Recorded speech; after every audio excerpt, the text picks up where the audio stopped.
سورہ بقرہ اور سورہ آل عمران دونوں کی مشترکہ فضیلت۔ نبی صلی اللہ علیہ وسلم فرماتے ہیں سورہ بقرہ سیکھو اور اس کا حاصل کرنا برکت ہے اور اس کا چھوڑنا حسرت ہے، جادوگر اس کی طاقت نہیں رکھتے۔ پھر کچھ دیر چپ رہنے کے بعد فرمایا سورہ بقرہ اور آل عمران سیکھو، یہ دونوں نورانی صورتیں ہیں، اپنے پڑھنے والے پر سائبان یا بادل یا پرندوں کے جھنڈ کی طرح قیامت کے روز سایہ کریں گی۔ قرآن پڑھنے والا جب قبر سے اٹھے گا تو دیکھے گا کہ ایک نوجوان نورانی چہرے والا شخص اس کے پاس کھڑا ہوا کہتا ہے کہ کیا آپ مجھے پہچانتے ہیں؟ یہ کہے گا نہیں، تو وہ جواب دے گا کہ میں قرآن ہوں، یعنی تمہاری قرآن کی تلاوت کرنے کا عمل ہوں، جس نے دنوں کو تمہیں بھوکا پیاسا رکھا تھا اور راتوں کو بسترے سے دور بیدار رکھا تھا، یعنی تہجد میں۔ ہر تاجر اپنی تجارت کے پیچھے ہے، لیکن آج سب تجارتیں تیرے پیچھے ہیں۔ اب اسے ملک داہنے ہاتھ میں دیا جائے گا اور ہمیشگی بائیں ہاتھ میں، اس کے سر پر وقار و عزت کا تاج رکھا جائے گا۔ اس کے ماں باپ کو دو ایسے عمدہ قیمتی حلے پہنائے جائیں گے کہ ساری دنیا بھی اس کی قیمت کے سامنے ہیچ ہو۔ وہ حیران ہو کر کہیں گے کہ آخر اس رحم و کرم کی، اس انعام و اکرام کی کیا وجہ ہے؟ تو انہیں جواب دیا جائے گا کہ تمہارے بچے کی قرآن خوانی کی وجہ سے تم پر یہ نعمت انعام کی گئی۔ پھر اسے کہا جائے گا، یعنی قرآن کے پڑھنے والے سے، پڑھتا جا اور جنت کے درجے چڑھتا جا۔ چنانچہ وہ پڑھتا جائے گا اور درجے چڑھتا جائے گا، خواہ ترتیل سے پڑھے یا خواہ بے ترتیل کے۔ یہ روایت مسند احمد نیز سنن دارمی میں ہے۔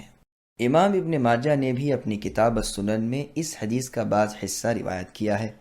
اس کی اسناد حسن ہے اور شرط مسلم پر ہے۔ اس کے راوی بشر ابن ماجہ سے امام مسلم رحمہ اللہ بھی روایت لیتے ہیں، اور امام ابن معین رحمۃ اللہ علیہ اسے ثقہ کہتے ہیں۔ نسائی رحمۃ اللہ علیہ کا قول ہے کہ اس میں کوئی حرج نہیں۔ ہاں، امام احمد اسے منکر الحدیث بتلاتے ہیں اور فرماتے ہیں میں نے تلاش کی تو دیکھا کہ وہ عجیب عجب احادیث لاتا ہے۔ امام بخاری کا فیصلہ ہے کہ اس کی احادیث لکھی جاتی ہیں لیکن دلیل نہیں پکڑی جا سکتی۔ ابن عدی رحمۃ اللہ علیہ کا قول ہے کہ ان کی ایسی روایتیں بھی ہیں جن کی مطابقت نہیں کی جاتی۔ دارقطنی رحمۃ اللہ علیہ فرماتے ہیں یہ قوی نہیں ہے۔ میں کہتا ہوں کہ اس روایت میں بعض مضمون دوسری سندوں سے بھی آئے ہیں۔ مسند احمد میں ہے قرآن پڑھا کرو، یہ اپنے پڑھنے والوں کی قیامت کے دن شفاعت کرے گا۔ دو نورانی صورتوں بقرہ اور آل عمران کو پڑھتے رہا کرو، یہ دونوں قیامت کے دن اس طرح آئیں گی کہ گویا دو سائبان ہیں یا دو ابر ہیں یا پر کھولے پرندوں کی دو جماعتیں ہیں، اپنے پڑھنے والوں کی طرف سے رب تعالیٰ سے سفارش کریں گی۔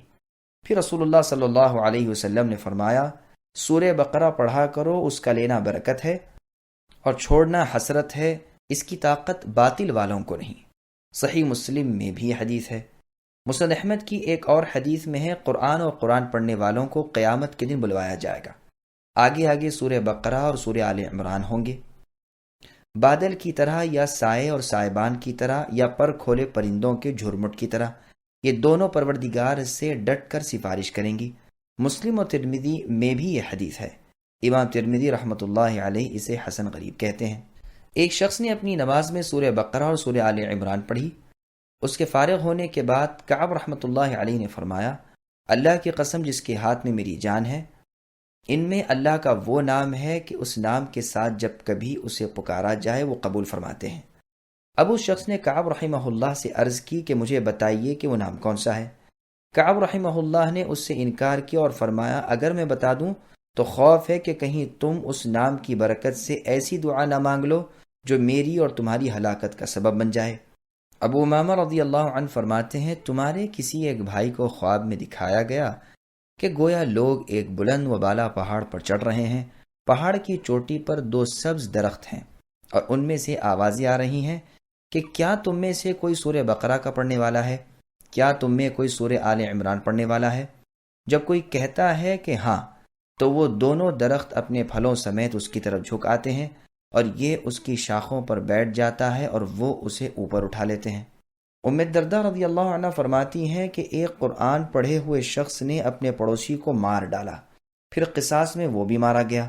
بس قرآن کریم ایک ایک سورت ہو کر الگ ہونا شروع ہوا، یہاں تک کہ اس کے پاس سورہ آل عمران اور سورہ بقرہ رہ گئیں۔ ایک جمعے کے بعد سورہ آل عمران بھی چلی گئی۔ پھر ایک جمعہ اور گزرا تو آواز آئی کہ میری باتیں نہیں بدلا کرتی اور میں اپنے بندوں پر ظلم نہیں کرتا۔ چنانچہ مبارک صورت یعنی سورہ بقرہ بھی اس سے الگ ہو گئی۔ مطلب یہ ہے کہ یہ دونوں صورتیں اس کی طرف سے بلاؤں اور عذابوں کی آڑ بنی رہیں اور اس کی قبر میں اس کی دلجوئی کرتی رہیں، اور سب سے آخر بوجہ اس کے گناہوں کی زیادتی کے ان کی سفارش بھی نہ چلی۔